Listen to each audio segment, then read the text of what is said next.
رمضان جگانے آیا ہے، رحماں سے ملانے آیا ہے، غفلت سے مسلمان جاگ ذرا، پیغام سنانے آیا ہے۔ اور جہاں تک بات ہے روزے کے فلسفے کی کہ روزے کا فلسفہ کیا ہے، معصومین سے اس سلسلے میں بہت زیادہ روایات وارد ہوئی ہیں، اور ہم ان روایات کی روشنی میں آپ کی خدمت میں تھوڑا سا عرض کرتے ہیں۔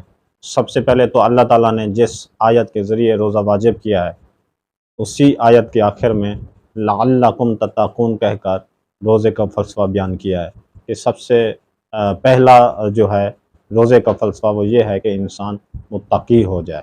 اور جس ماہ مبارک میں روزہ واجب ہوا ہے، اس ماہ مبارک کا نام بھی روزے کے فلسفے پر دلالت کرتا ہے۔ اس مہینے کا نام رمضان ہے۔ تو رمضان کے کیا معنی ہیں؟ رمضان کے معنی ہیں جلا دینے والا، یعنی جو انسان کے گناہ کو جلا کر راکھ کر دے اسے رمضان کہتے ہیں۔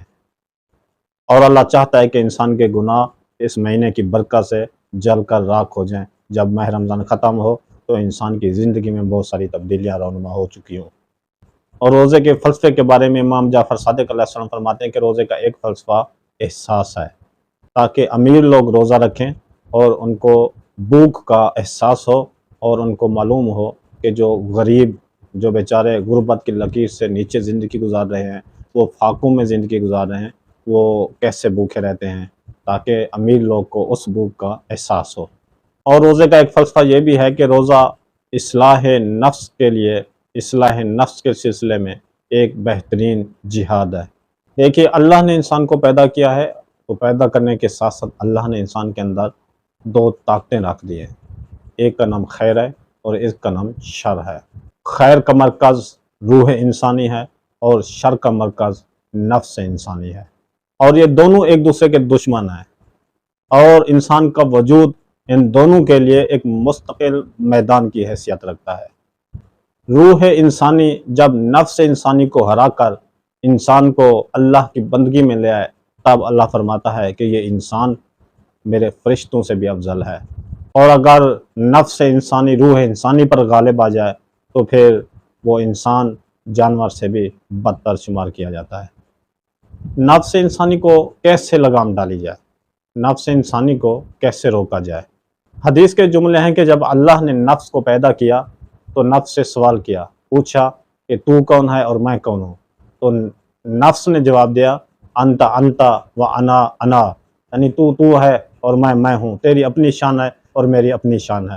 پھر اللہ نے حکم دیا کہ اس کو جہنم میں جلایا جائے۔ روایت کہتی ہے کہ 1000 سال تک نفس کو جہنم میں جلایا گیا، اس کے بعد دوبارہ نکالا گیا۔ دوبارہ نکالنے کے بعد اللہ نے پھر یہی سوال کیا کہ بتا تو کون ہے اور میں کون ہوں؟ پھر اس نے یہی جواب دیا انت انت و انا انا، تو ہے اور میں ہوں۔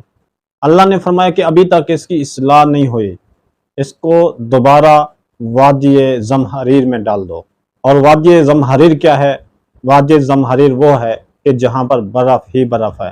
روایت کہتی ہے کہ 1000 سال تک یہ برف میں دبا رہا، 1000 سال کے بعد اس کو دوبارہ نکالا گیا۔ نکالنے کے بعد خالق حقیقی نے پھر سوال کیا کہ بتا تو کون ہے اور میں کون ہوں؟ اس نے پھر وہی جواب دیا انت انت و انا انا، کہ تو ہے اور میں ہوں۔ اب اللہ تعالیٰ نے فرمایا کہ اب اس کو بھوکا رکھا جائے۔ چند دن تک بھوکا رہا، اس کے بعد پھر اللہ نے پوچھا کہ اب بتا تو کون ہے اور میں کون ہوں؟ جب بھوک سے پریشان ہوا تو بے ساختہ اس کی زبان سے نکلا انت ربنا و انا عبدی، تو میرا رب ہے اور میں تیرا بندہ ہوں۔